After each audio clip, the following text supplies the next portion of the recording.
System में rules of divisibility पर work कर रहे हैं और आज हम लोग कुछ सवालों को और कुछ कंसेप्टों को जानेंगे। तो सबसे पहले यहाँ पर सवाल लिखा गया है, क्या नंबर 114, 345 33 से विभाज्य है? 33 से विभाज्य, तो 33 से विभाज्यता का नियम मैंने आपको नहीं बताया, लेकिन आप इनको अपने भी नियम बना लेंगे। जैसे 33 को आप लिख सकते हैं 3 गुणे 11, और मैंने आपको पिछले टाइप में बता दिया है कि ए और बी, मान लेते ए और बी ये संख्या है,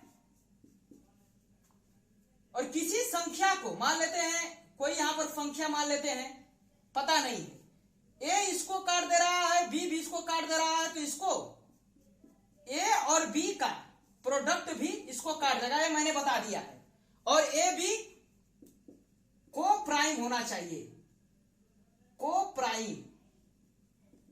प्राइम होना चाहिए। जैसे 3 4 मान लेते हैं 24, तो देखिए को प्राइम का मतलब क्या है, नो कॉमन फैक्टर है, मैंने बता दिया है। देखिए 3 8 24, इसको भी काट दे रहा है, 4 6 24, 4 भी काट दे रहा है, इसका प्रोडक्ट भी यानी 3 गुणे 4 कराएंगे तो 12 भी इसको काट देगा। तो ठीक वही कंसेप्ट इस सवाल में लगाएंगे।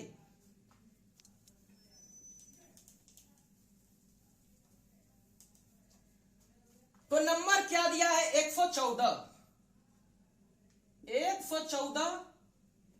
345। हमें चेक करना है कि 33 से कटेगा कि नहीं।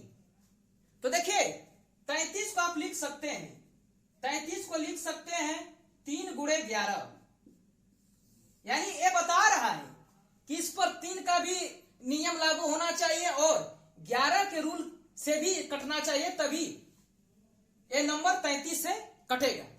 तो देखिए सबसे पहले मैं 3 से चेक करता हूं। तो 3 का नियम क्या है, सम ऑफ डिजिट से आप करेंगे, यानी इसका सम ऑफ डिजिट निकालेंगे तो 3 से वह संख्या कटना चाहिए। तो देखिए 5 4 9 आने के बाद छोड़ा जाता है, फिर 4 3 7 2 9, इसको हम 9 लिख लेते हैं और 3 से हम डिवाइड करेंगे तो क्या पूरी तरह से विभाजित हो गया। तो मैंने यहाँ पर 3 से चेक किया तो एक संख्या कट जा रही है।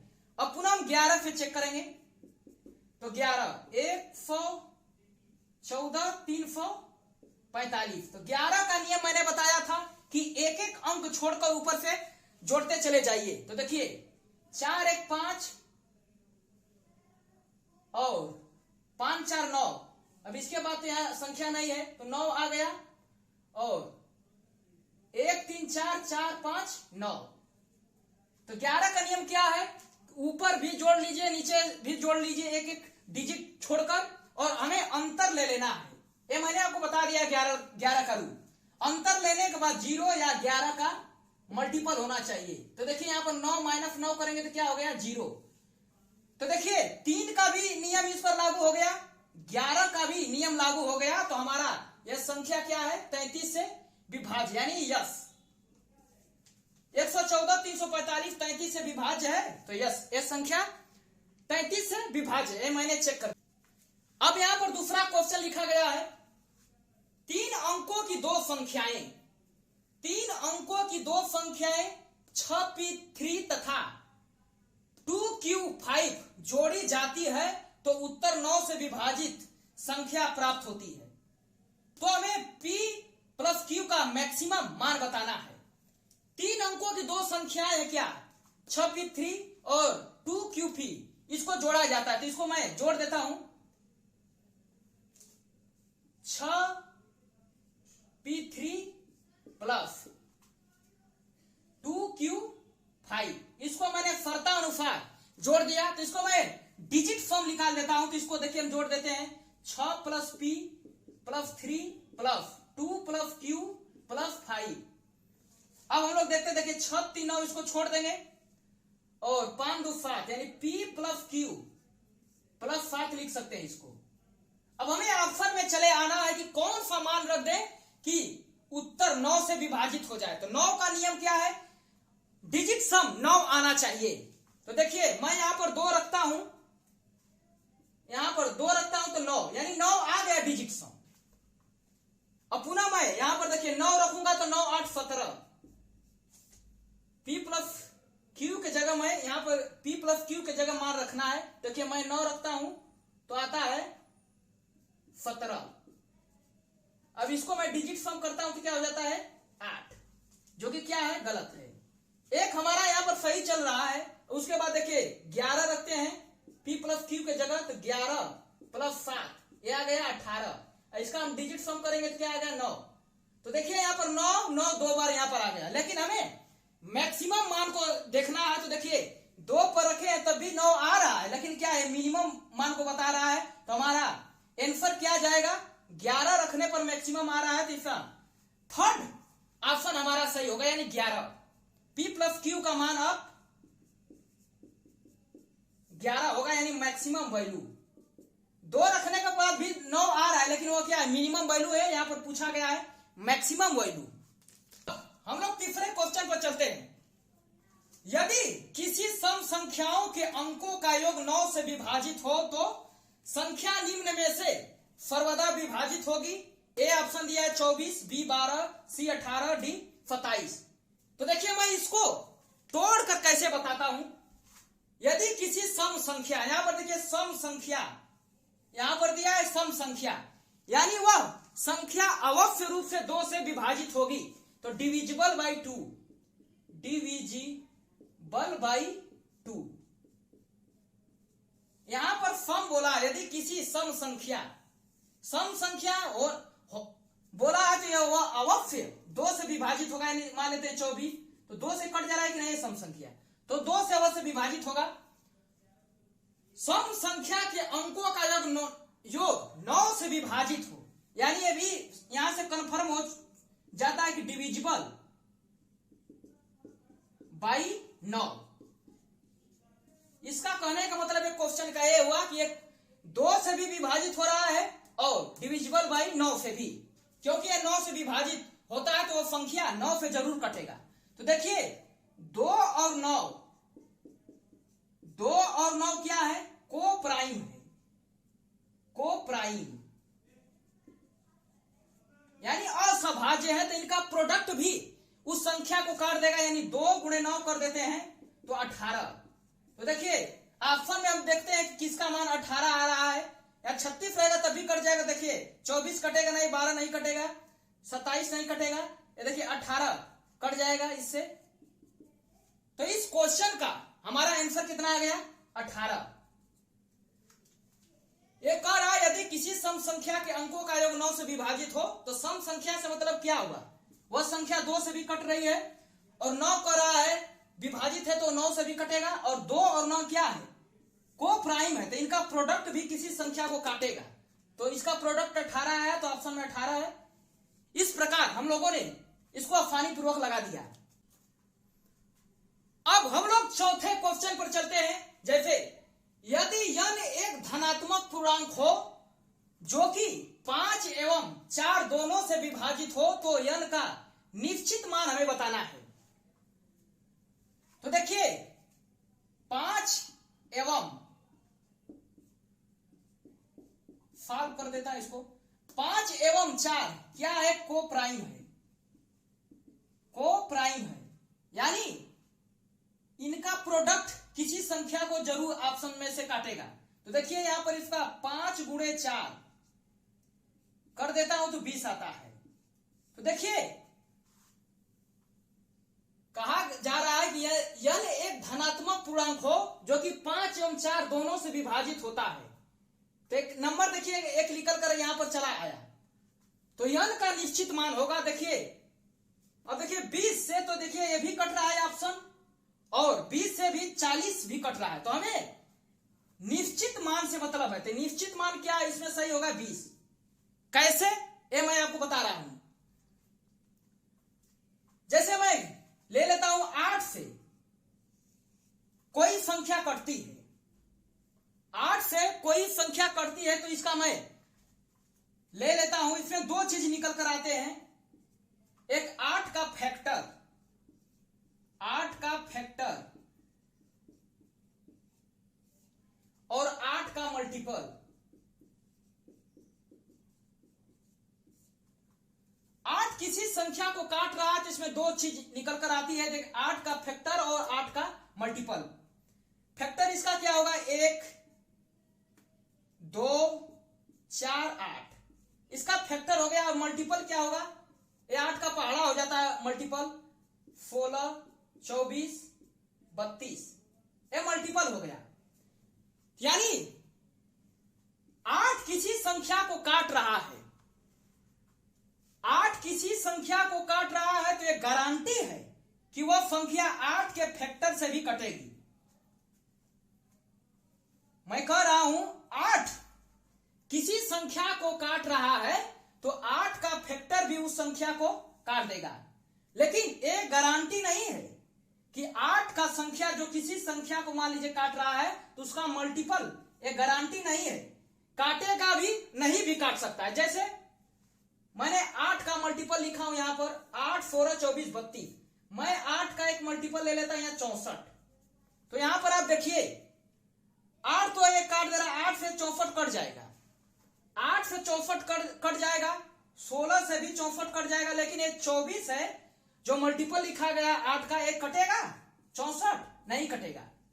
तो ठीक निश्चित रूप से यहां पर बोला गया है, तो यहां पर 20 ऑप्शन होगा, चूंकि यहां पर 20 का मल्टीपल क्या आ जा रहा है 40, तो ये गारंटी नहीं है कि संख्या कटेगी कि नहीं। तो इसी से ये ऑप्शन हमारा क्या हो जाता है, गलत हो जाता है। हमारा आंसर क्या हो जाता है, बी। निश्चित रूप से बी हमारा आंसर आएगा। तो हमें पकड़ होना चाहिए कि फैक्टर और मल्टीपल में, तभी आप ऑप्शन को अच्छी तरह से छांट सकते हैं। हम लोग नोट पॉइंट कुछ देख लेते हैं।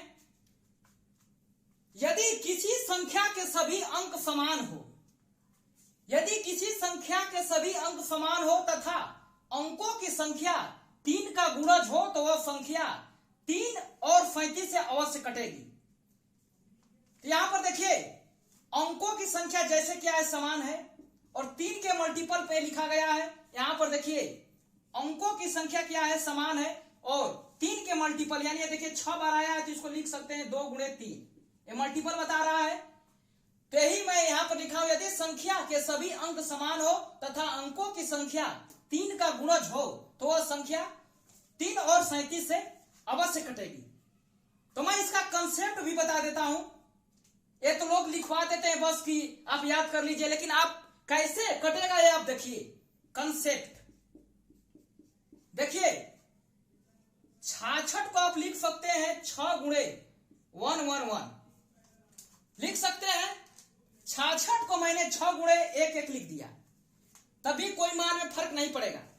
तो मैं 3 का जैसे क्या कर रहा है, यदि किसी संख्या के सभी अंक समान हो तथा अंकों की संख्या 3 का गुणज हो, तो देखिए 3 से कटने का नियम क्या है, डिजिट फॉर्म 3 होना चाहिए। तो देखिए 1 2 3 यहां पर आ गया, तो क्या 3 एक कट रहा है कि नहीं, काट दे रहा है। और देखिए 37, यहां पर मैं लिख देता हूं 37 को हम लिख सकते हैं 37, इसका मल्टीप्लाई कराते हुए 37 का 7 गुना के 14 74 और 3 111, यानी आप देख रहे हैं इसका मैं मल्टीपल लिख देता हूं 37 का। यहां पर मैं 37 का मल्टीपल लिखता हूं तो 37 74 11, यानी 111, यानी किसी संख्या को एक क्या बता रहा है, इसको समझिए आगे। 111 किसी संख्या को काटेगा तो वह 37 से भी कटेगा, यानी कोई संख्या 111 से कट रही है तो वह अपने आप 37 से कट जाएगी। तो देखिए हम लिख सकते हैं यहां पर 6 6 66 को लिख सकते हैं 111 गुणे 6। मैं यहां पर इसका कंसेप्ट ये बता रहा हूं कि कोई संख्या 111 से कट रही है तो 35 से भी कटेगी। तो देखिए 111 यहां कर देने से कट जा रहा है, तो क्या हुआ, यहां से निष्कर्ष क्या निकला कि भी 37 से भी यह संख्या कटेगी।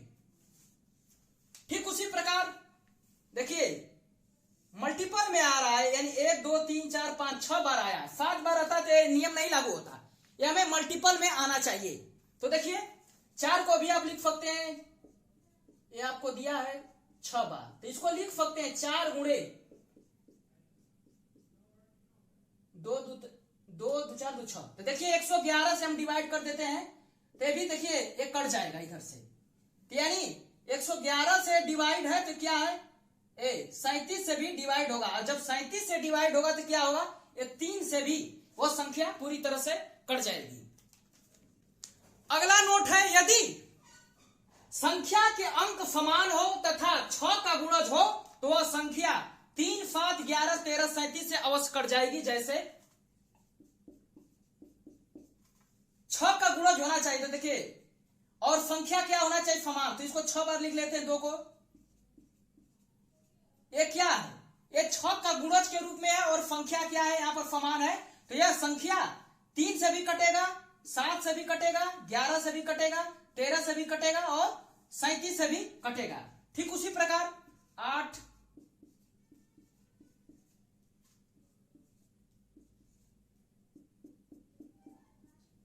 ये देखिए ये 6 का गुणज लिखा गया 8, 8 संख्या समान है तो वह 3, 7, 11, 13 और 37 से एक विभाजित हो जाएगी।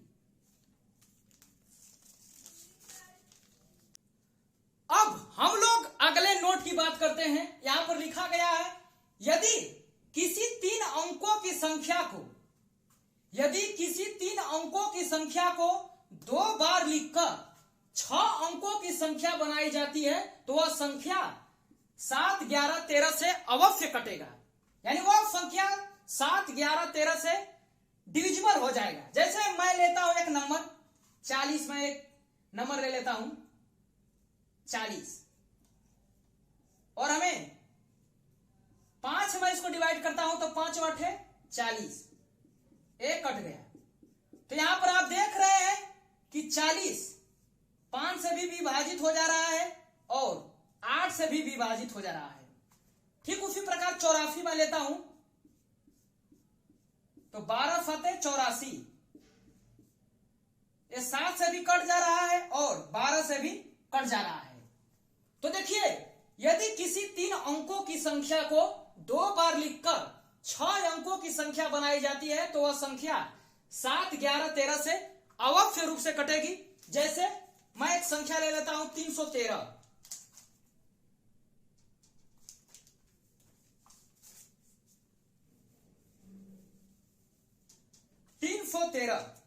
एक संख्या मैं लेता हूं 313 और 313, तो देखिए 313 2 बार मैंने यहां पर लिख दिया, 2 बार लिखकर 6 अंकों की मैंने क्या बना दिया, एक संख्या बना दिया। ठीक उसी प्रकार 415 देखिए 2 बार लिखकर 6 अंकों की संख्या मैंने बना दिया। तो इसमें ये 313 से संख्या बनी है, तो देखिए 313 से हम जब डिवाइड करेंगे तो एक बार जाएगा तो 313, एक कट जाएगा, 3 उतरेगा, फिर पुनः 0 बढ़ाकर 1, पुनः 0 बढ़ाकर 3, 1, 313, एक कट जा रहा है। यानी आप देख रहे हैं कि यह संख्या 1001 से भी कट रही है और 313 से भी कट रही है। ठीक उसी प्रकार 415 किस संख्या से बना है, तो ये 415 से, इसमें भी भाग करेंगे तो 1001 से ये भी कट जाएगा, यानी 415 1001 से भी कट जाएगी और 415 से भी कट जा रही है। तो देखिए 1001 को हम क्या लिख सकते हैं, 1001 को लिख सकते हैं 7, 11 इंटू 13, 1001 को। तो देखिए कोई संख्या मान ले रहे हैं, देखिए यहां पर 1001 से संख्या क्या हो जा रही है, 313 विभाजित हो जा रही है, तो इसका ये इसको हम बढ़ाकर इसको लिख सकते हैं 7, 11, 13। इसका क्या है, एक गुणनखंड टाइप करके लिखा गया है, तो 7, 11, 13, यानी संख्या 1001 जो है इसको काट दे रही है, तो एक कन्फर्म हो जाता है कि 1001 से यह संख्या कट रही है, तो यह अवश्य रूप से 7, 11 और 13 से कटेगी। ठीक उसी प्रकार 415 1001 से कट जा रही है, तो यह कन्फर्म हो जाता है कि यह संख्या 7, 11 और 13 से भी अवश्य रूप से कटेगी। तो हमें ये फॉर्म याद रखना है। 1001 को हम लिख सकते हैं 7 गुणे 11 गुणे 13, यानी कोई संख्या 1001 से डिवाइड हो रही है तो वह 7, 11, 13 से भी वह संख्या डिविजिबल हो जाएगी। तो आज के लिए हम लोग इतना ही रहने देते हैं। जय हिंद।